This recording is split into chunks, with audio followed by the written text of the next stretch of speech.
Saglabā video, piefiksē bildi, jo šeit ir kriptovalūtas sadalījums, kas varētu būt lielie uzvarētāji tieši Amerikas Savienotās valsts politikā pret kriptovalūtu. Šodien 9 pēc Latvijas laika sagaidām to, kad Trumps parakstīs izpildrīkojumu, par ko tas īsti būs. To mēs uzzināsim, ierakst komentārā savas domas.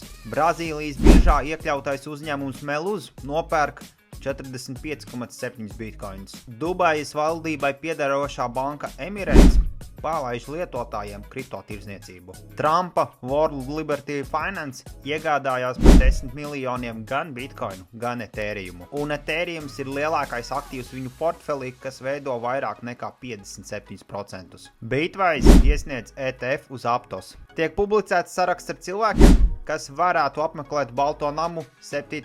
martā jeb rītdien kripto samitā. Vakardien dolāra indeks sasniedza 4 mēnešu zemāko punktu.